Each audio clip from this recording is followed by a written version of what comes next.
setelah kita isikan nomor SKCK, maka di sini kita tambahkan yaitu tanggal surat keterangan SKCK yang sudah kita dapatkan itu. Kita peroleh tanggal berapa, kemudian pejabat penandatangan surat SKCK-nya itu siapa.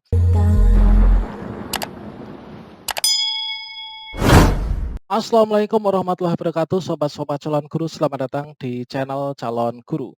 Sobat semuanya, bagi yang telah dinyatakan lulus seleksi P3K Guru tahun 2021, yaitu nanti kita akan mengisi daftar riwayat hidup dan juga melakukan pemberkasan paperless atau tidak menggunakan kertas ya. Kita lakukan secara elektronik, yang mana di beberapa daerah ini sudah ada perintah untuk melakukannya.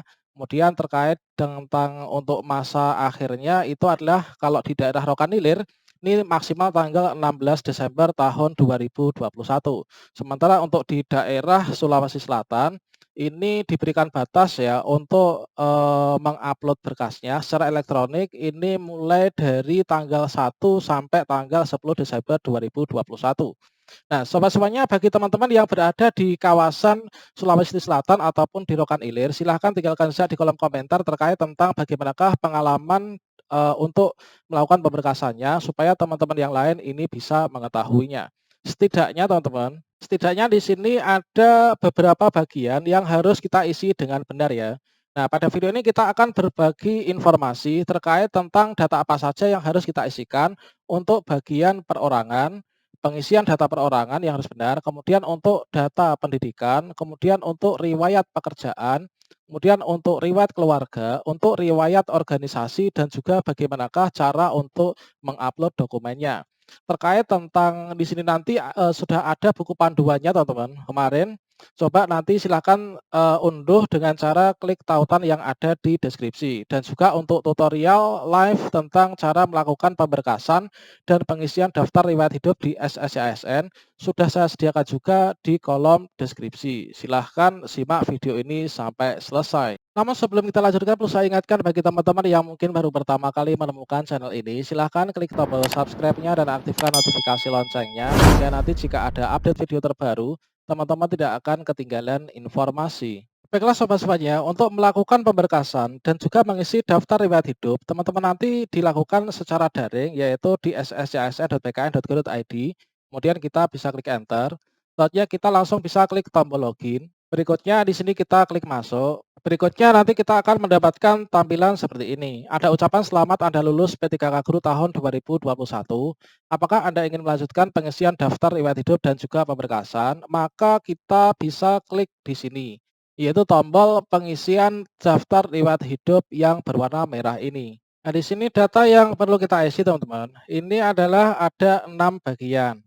Nah, bagian yang pertama di sini adalah bagian data pribadi atau data perorangan. Kemudian yang kedua riwayat pendidikan, kemudian berikutnya ada riwayat pekerjaan, kemudian riwayat keluarga, kemudian riwayat organisasi dan juga unggah dokumen. Nah, di sini dari kesemuanya ini, kalau misalkan kita total ini ada sekitar 6 bagian atau 6 tab yang harus kita isi. Dan pastikan untuk semua isian ini diisi dengan benar tanpa ada kesalahan. Dikarenakan ini adalah untuk suatu hal yang sangat penting sekali teman-teman. Jadi harus kita teliti berulang kali ya. Nah, teman-teman di sini data yang pertama itu adalah data perorangan yang akan kita isi. Nah, pada data perorangan, pengisian data perorangan, di sini kita melengkapi kolom-kolom yang tersedia, teman-teman. Nah, di sini ada peringatan, pastikan data dalam daftar riwayat hidup yang kita isikan ini kita lakukan dengan teliti ya, karena yang sudah diakhiri untuk proses pengisian daftar riwayat hidup, ini nanti kita sudah tidak bisa untuk merubah lagi. Ini adalah data-data yang harus kita isikan pada tab bagian menu data perorangan. Nah, untuk saat ini karena daerah kami belum dibuka, maka belum kita bisa isi. Misalkan untuk provinsi juga belum bisa pilih, itu kan teman-teman. Ini adalah yang pertama bagian data perorangan. Yang kedua, ini adalah data pendidikan, teman-teman. Data pendidikan yang harus kita isikan, ini adalah riwayat pendidikan dan juga riwayat kursus kita. Nah, di sini eh, kita untuk tampilannya ini adalah seperti ini. Nah, ini adalah untuk data perorangan tadi, kita isikan dengan benar ya semuanya. Ini adalah yang ada tanda bintangnya, ini kita isi. Nah, di sini pastikan teman-teman sebelum mengisi ini membaca petunjuk pengisian data perorangan dulu. Bukan hanya data perorangan, data dari setiap tab itu kita isi untuk petunjuk pengisiannya supaya kita tidak mengalami kesalahan. Begitu juga dengan di data pendidikan, ini juga untuk riwayat pendidikan yang kita tambahkan itu apa saja. Nah, di sini sudah ada ketentuan pengisian data riwayat pendidikan dan juga kursus atau pelatihan. Ini mulai dari SD misalkan. Kemudian SD, SMP, SMA, dan seterusnya kita sebutkan sekolahnya. Nah, ini teman-teman sesuai dengan nomenklatur jenis ijazah. Nah, ini kemudian untuk tingkat pendidikan lain, perguruan tinggi misalkan, ini juga kita harus membuka ijazah kita ya secara live ketika mengisinya. Berikutnya untuk riwayat pekerjaan, inilah tab bagian nomor 3. Pada tab nomor 3, kita mengisi yaitu riwayat pekerjaan yang sudah pernah kita alami. Nah, riwayat pekerjaan ini adalah riwayat yang kita dapatkan sebelum kita diangkat menjadi P3K ya. Nah, ini kita di mana saja, kita isi riwayat pekerjaan, penghargaan, prestasi dengan sejujur-jujurnya.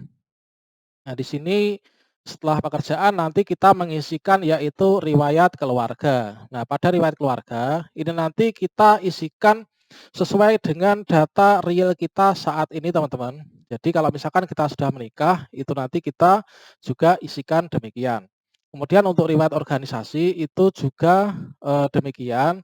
Ini kita isikan yaitu organisasi-organisasi yang kita ikuti atau pernah kita ikuti dengan mengisi semua data yang ada di sini. Nah, berikutnya di sini coba kita cek bersama terkait tentang riwayat organisasi. Nah, di sini ada keterangan lain yang mana di sini tentunya ini teman-teman sudah mencarinya ya. Yang pertama, nah pada bagian pengisian riwayat organisasi ini ada untuk keterangan lain setelah kita tambahkan semuanya teman-teman tentunya, yaitu yang pertama itu nomor surat keterangan catatan kepolisian. Nah, ketika kita melakukan pemberkasan untuk penetapan nomor induk P3K, itu kan salah satu persyaratannya itu surat SKCK. Nah, di situ untuk nomor suratnya itu kita isikan di sini. Selain nanti berkasnya kita upload di SSC ASN, maka pada bagian riwayat organisasi ini kita tuliskan di sini ya. Nah, ini kemudian berikutnya setelah kita isikan nomor SKCK, maka di sini kita tambahkan yaitu tanggal surat keterangan SKCK yang sudah kita dapatkan itu. Kita peroleh tanggal berapa. Kemudian pejabat penandatangan surat SKCK-nya itu siapa.